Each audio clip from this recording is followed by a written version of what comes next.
శ్వేతవృషే సబారూఢ, తెల్లనైనటువంటి ఒక వృషభం మీద కూర్చుంటుంది.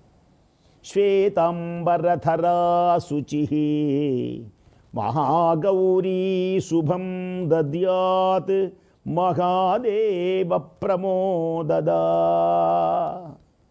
అత్యద్భుతమైనటువంటి రీతిలో దేవీ భాగవతంలో అమ్మవారిని చక్కగా వర్ణించడం జరిగింది. చక్కని రూపమును కలిగి సకల శుభములు కలిగించి ఆనందాన్ని పెంపొందింపచేసేటువంటిది మహాగౌరి. మహాగౌరీ పూజ ప్రతి వ్యక్తి చేస్తారు. గౌరీదేవిని ఆరాధిస్తారు. గౌరీదేవి అంటే మనకు చిన్ని పశువు ముద్దలాగా కూడా ఉంటుంది. కన్యల చేత ముఖ్యంగా పూజ చేయిస్తారు మహాగౌరిని. గౌరీ పూజాం, గౌరీదేవిని ఆరాధిస్తే సీతమ్మ కూడా ఆరాధించింది. జయమంగళ గౌరీదేవి, నువ్వు మమ్మల్ని కాపాడమ్మా. గౌరీదేవి పూజ వల్ల సౌభాగ్యం, సౌశీల్యం, మాంగళ్యం ఉంటుంది. కన్యల చేత ముఖ్యంగా పూజింపజేస్తారు. అంతేకాక శ్రావణ మంగళవారం అని ఉంటుంది. శ్రావణ మంగళవారంలో మంగళగౌరీ పూజ ఉంటుంది. శ్రావణ మాసం కూడా అమ్మవారికి ఇష్టమైందే. ఆశ్వీజ మాసంలో నవరాత్రులు ఎలా చేస్తారో శ్రావణ మాసంలో కూడా శ్రావణ మంగళ గౌరీ వరలక్ష్మీ వ్రతం అని ఉంటుంది. వరలక్ష్మీ వ్రతాలు, శ్రావణ మంగళ గౌరీ వ్రతాలు బ్రహ్మాండంగా చేస్తారు. శనగలు దానం చేస్తారు. అలాంటి మహోన్నతమైనటువంటి గౌరీమాత ధ్యానం, ఆరాధన కలగ సత్ప్రవర్తనలు కలిగి ఇంటిలో శుభములు కలిగి ఆనందాన్ని పెంపొందింపచేసి శుభములు కలిగించేటువంటి తల్లి మహాగౌరి. ఈ దుర్గా అమ్మవారి యొక్క నవదుర్గలలో ఇంకా చివరిది సిద్ధధాత్రి, సర్వసిద్ధులు కలిగిస్తుంది. 8 సిద్ధులు అణిమ గరిమ చైవ లఖిమ ప్రాప్తి ప్రాకామ్య వశత్వం అణిమాది సిద్ధులు అంటారు. సిద్ధగంధర్వయక్షాద్యై, సిద్ధగంధర్వయక్షాద్యై అసురైరివ మమరైరపి సేవ్యమానా సదా భూయాత్ సిద్ధిదాయిని.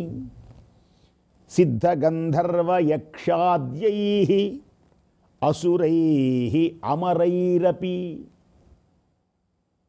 అసురులు అమరులు ఇద్దరు కూడా అమ్మవారిని ఆరాధిస్తారు. అందరికీ సిద్ధి కావాలిగా.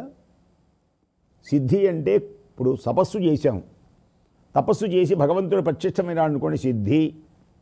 సంవత్సరం అంతా చదివి పరీక్ష రాశాడు, పాస్ అయినాడు సిద్ధి. సంవత్సరం అంతా పైరు చేశాడు, ఇంటికి తెచ్చుకున్నాడు సిద్ధి. అది సిద్ధి పొందటం అంటే. సిద్ధి అంటే తాను చేసినటువంటి ఏ కార్యమైనా పరిపూర్ణత చెందినప్పుడు ఆ పరిపూర్ణత యొక్క ఫలితమే సిద్ధి. ఆ సిద్ధిని కలిగిస్తుంది. సిద్ధి గనక పొందకపోతే ఏ ప్రయోజనాన్ని? సంవత్సరం అంతా చదివాడు, పరీక్ష పాస్ అవ్వలేదనుకోండి, సిద్ధి పొందినట్ల. ఆరుగాలము శ్రమపడ్డాడు,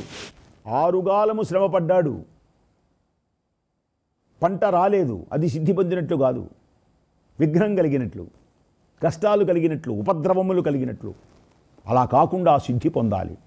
సుఖ సంతోషములతో తేలి ఆడాలి. మార్కండేయ పురాణంలో అణిమ, మహిమ, గరిమ, లఖిమ, ప్రాప్తి, ప్రాకామ్య, ఈశత్వ, వశత్వములని 8 సిద్ధులు చెప్పారు. అణిమ మహిమ చైవ గరిమ లఖిమ తథా ప్రాప్తి ప్రాకామ్యమీశత్వం. కనుక అణిమ, మహిమ, గరిమ, లఖిమ, ప్రాప్తి, ప్రాకామ్య, మీశత్వం, వశత్వం, ఈ 8 సిద్ధులు అష్టసిద్ధులు అంటారు. ఈ అష్టసిద్ధులు కలగాలి అంటే అమ్మను ఆరాధించాలి. ఈ కరుణ వల్లనే పరమేశ్వరుని యొక్క అర్ధశరీరమును పొందినటువంటి తల్లి. అన్ని సిద్ధులు అమ్మవారి అధీనమైపోయినాయి. కాబట్టి చతుర్భుజై కమలమునందు ఆసీనురాలై ఉంటుంది. ఈమె కుడి చేతిలో చక్రం, వేరొక చేతిలో గద, ఎడమ చేతిలో శంఖం, మరొక చేతిలో కమలమును ధరించి ఉంటుంది. ఈమెయే సిద్ధిదాత్రి. దసరా నవరాత్రములలో అన్నీ చేసిన కొందరు కనకదుర్గ గుళ్ళో అచ్చం ఇవే చేస్తారు. ఏం చేస్తారు? ఇవి నవదుర్గలనే ఆరాధిస్తారు. కొందరు బాలా త్రిపుర సుందరి అని, గాయత్రి అని, అన్నపూర్ణమ్మ అని, లక్ష్మీదేవి అని ఇలా రకరకాల అవతారాలు జరిపించినా కొందరు దుర్గాదేవి యొక్క దివ్యమైనటువంటి ఆలయంలో ఏం చేస్తారయ్యా అంటే నవదుర్గలనే ఆరాధిస్తారు. భగవతి ఆరాధనతోనే అమృతధామం వైపు సాధకుని యొక్క మనస్సు ప్రయాణిస్తుంది. అంటే ఇప్పటికి ఇవన్నీ పూజ చేసిన తర్వాత మూలాధార స్వాధిష్టానం నుండి మెల్లగా ఊర్ధ్వగతి చెంది ఈ సహస్రారమున అలా 1000 రేకుల పద్మంలో వికసించేటువంటి జగన్మాత యొక్క దివ్య రూపంతో అమృతతత్వం అతనిలో అలవడుతుంది.